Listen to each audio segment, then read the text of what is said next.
ನಮಸ್ಕಾರ ಸರ್, ಚೆನ್ನಾಗಿದ್ದೀರಾ? ನಮಸ್ಕಾರ ಸರ್, ಚೆನ್ನಾಗಿದೆ ಸರ್. ನಿಮ್ಮ ಅಪ್ಪ ಅವ್ರು ಹೇಗಿದ್ದಾರೆ ಸರ್? ಚೆನ್ನಾಗಿದೆ ಸರ್. ಬಹಳ ಒಳ್ಳೆ ಮನುಷ್ಯರು, ತುಂಬಾ ಜನಕ್ಕೆ ಸಹಾಯ ಮಾಡಿದ್ದಾರೆ. ನೋಡಿ, ರೋಡ್ ಕೂಡ ಅವರೇ ಮಾಡಿಸಿದ್ದಾರೆ, ಪುಟ್ಟರಾಜ್ ಅವರು. ಸರ್, ನೀವ್ ಯಾರ ಬಗ್ಗೆ ಮಾತಾಡ್ತಾ ಇದ್ದೀರಾ? ನಮ್ಮ ಅಪ್ಪ ಹೆಸರು ಪುಟ್ಟರಾಜ್ ಅಲ್ಲ ಸರ್. ಪುಟ್ಟರಾಜ್ ಅವರು ನಿಮ್ಮ ಅಪ್ಪ ಅಲ್ವಾ ಸರ್? ಅಲ್ಲ ಸರ್. ಮತ್ತೆ ಈ ರೋಡ್ ನಿಮ್ಮ ಅಪ್ಪಂದ ಸರ್? ಮತ್ತೆ ರೂಲ್ಸ್ ಫಾಲೋ ಮಾಡ್ಬೇಕಲ್ವಾ ಸರ್? ಹೆಲ್ಮೆಟ್ ಇಲ್ಲ, ರಾಂಗ್ ರೂಟ್ ಅಲ್ಲಿ ಬರ್ತಾ ಇದ್ದೀರಾ, ಒನ್ ವೇಲಿ ಹೆಂಗ್ ಬೇಕಂಗ್ ಕೈಯಲ್ಲಿ ಆಡ್ಸ್ಕೊಂಡ್ ಬರ್ತಾ ಇದ್ದೀರಾ, ತಪ್ಪಲ್ವಾ ಸರ್? ತಪ್ಪೇ ಸರ್. ತೆಗಿರಿ ಸರ್ ಆರ್ ಸಿ ಬುಕ್.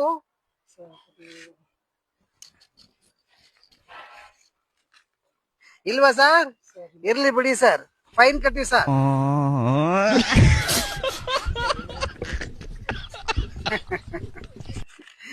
ನೋಡಿ ನೋಡಿ, ನಮಗೂ ಸಾಕಾಗಿದೆ ಸರ್. 500 ರೂಪಾಯಿ ಫೈನ್ ಕಟ್ಟಿ ಸರ್. 500 ರೂಪಾಯಿ? ಹೌದು ಸರ್. ಇರಿ ಸರ್, ತೆಗಿರಿ ಸರ್, ಒಳಗಡೆ ಇರುತ್ತೆ, ತೆಗಿರಿ ಸರ್.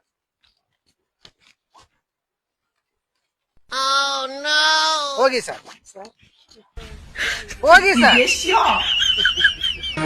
ಧರ್ಮ ಮಾಡಿದೆ ಎಂದು ಯಮನಿನ್ನ ಬಿಡುವುದಿಲ್ಲ. ಇನ್ನೊಂದ್ಸತಿ ಹೆಲ್ಮೆಟ್ ಹಾಕೊಂಡು ಓಡಾಡಿ ಸರ್.